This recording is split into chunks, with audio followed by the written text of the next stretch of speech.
महाराष्ट्र मंत्रिमंडल का विस्तार हो गया है। फडणवीस और दोनों डिप्टी सीएम समेत महाराष्ट्र में अब मंत्रियों की संख्या 42 हो गई है। मंत्रिमंडल विस्तार में जातिगत समीकरण का पूरा ख्याल रखा गया। सबसे ज्यादा 16 मंत्री ओबीसी समाज से बनाए गए हैं। मराठा समाज के 15 मंत्री बने हैं। दलित, मुस्लिम, ब्राह्मण, मारवाड़ी और राजपूतों को भी मंत्रिमंडल में जगह दी गई है। वहीं केंद्रीय मंत्री रामदास आठवले की नाराजगी सामने आई है। उन्होंने कहा है कि फडणवीस ने बैठक में कम से कम एक मंत्रालय देने का वादा किया था, लेकिन इस मंत्रिमंडल विस्तार में आरपीआईए का कोई चेहरा नहीं है। रिपब्लिकन पार्टी को लोकसभा में भी टिकट एक भी जगह नहीं दी थी, विधानसभा में एक भी जगह नहीं दी, लेकिन आदरणीय देवेंद्र फडणवीस साहब से 8-10 बार हमारी बातचीत हुई और उन्होंने एक एमएलसी देने का वादा किया था और एक मंत्री पद देने का वादा किया था।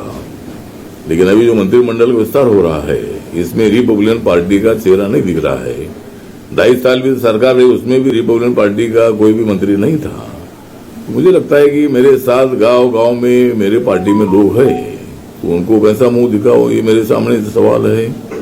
जरूर माननीय मोदी साहब ने मुझे केंद्र में मंत्री पद पर बिठाया है, मुझे मंत्री पद दिया है। जिस कार्यकर्ताओं ने मुझे मंत्री पद तक पहुंचा है, उनको भी सत्ता की भागीदारी मिलनी चाहिए। तो अनेक बार देवेंद्र फडणवीस साहब को मिले थे और उन्होंने हर बार हमें बताया था कि हाँ, जरूर इस वक्त आरपीआई को मौका मिलेगा। लेकिन कल तक हमने राह देखी, हमारा आरपीआई का मंत्री करने का कोई उधर से फोन आया नहीं हमको, और इसलिए मैं भी नाराज हूँ, मेरे कार्यकर्ता नाराज है, मेरा समाज भी नाराज है। महाराष्ट्र, झारखंड के बाद अब सबकी निगाहें दिल्ली विधानसभा चुनाव को लेकर टिकी हुई हैं। बीजेपी और आम आदमी पार्टी के नेता चुनाव को लेकर पूरी तैयारियों में जुटे हुए हैं। दिल्ली बीजेपी अध्यक्ष वीरेंद्र सचदेवा ने आपने निशाना साधा। उन्होंने कहा कि रोहिंग्या और बांग्लादेशी दिल्ली के लोगों के अधिकारों को छीन रहे हैं। साथ ही उन्होंने कहा कि आम आदमी पार्टी वोट बैंक की खातिर दिल्ली में विदेशियों को बसा रही है।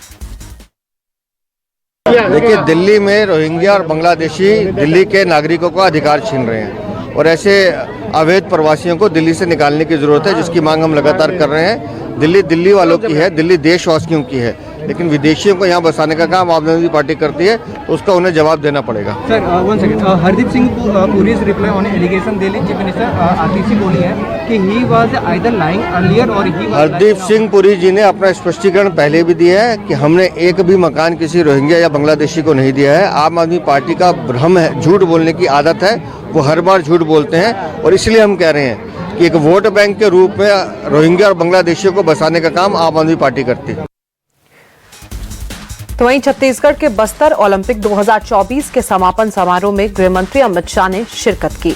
उन्होंने जनता को भरोसा देते हुए कहा कि 2026 तक छत्तीसगढ़ को नक्सल मुक्त कर दिया जाएगा। साथ ही उन्होंने कहा कि पिछले 10 सालों में हमारी सरकार ने नक्सलवाद के खिलाफ कई मोर्चों पर काम किया है। इतना ही नहीं, इस दौरान अमित शाह ने नक्सलियों से हथियार छोड़ने और आत्मसमर्पण की भी बात कही। मैं फिर आज इस बस्तर की भूमि पर कहकर जाता हूं कि 31 मार्च 2026 को इस देश की भूमि पर से हम नक्सलवाद को पूर्ण रूप से समाप्त करने का काम करेंगे और यहां पर विकास होगा।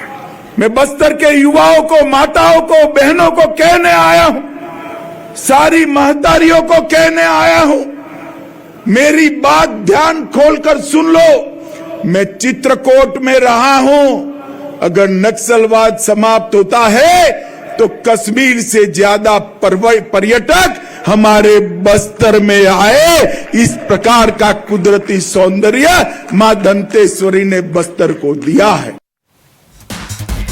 यूपी का संभल जिला एक बार फिर से सुर्खियों में बना हुआ है।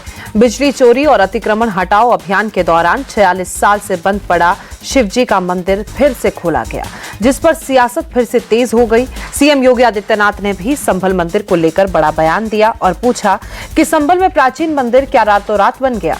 क्या बजरंगबली की मूर्ति रातों रात यहां आ गई?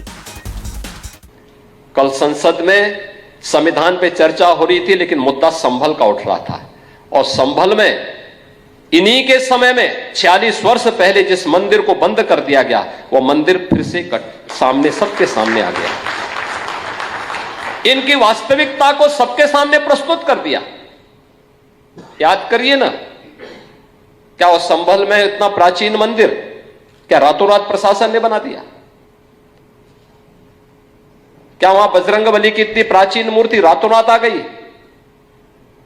क्या वहां पर जो ज्योतिर्लिंग निकला है, क्या यह आस्था नहीं थी? क्या उन दरिंदों को आज तक सजा क्यों नहीं मिली? उन्होंने 46 वर्ष पहले संभल के अंदर नरसंहार किया था।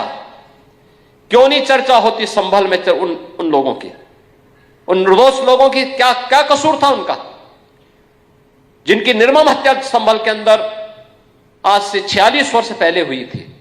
लेकिन जो भी उस सच को बोलेगा उसको धमकी दी जाएगी, उनका मुंह बंद कराने का प्रयास होगा।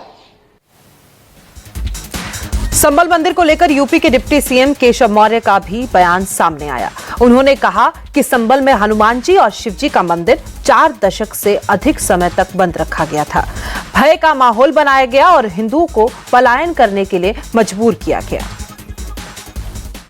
देखिए, उत्तर प्रदेश के संभल में जो 4 दशक से अधिक समय तक हनुमान जी का मंदिर, शिव जी का मंदिर बंद करके रखा गया था, एक भय का माहौल पैदा करके वहाँ से हिंदुओं को पलायन करने के लिए मजबूर किया गया था।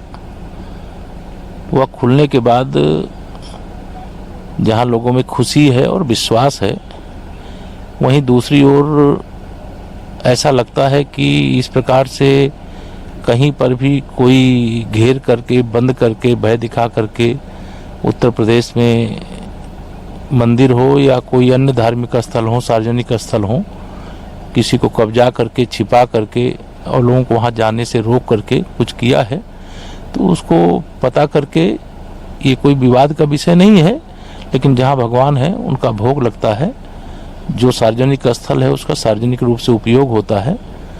अब भय के बल पर, धमकी के बल पर डरा करके जो कब्जे किए गए थे या जो वहाँ से रहने वाले हिंदुओं को या धर्मावलंबियों को पलायन करने के लिए मजबूर किया गया था, अब वो समय समाप्त हो।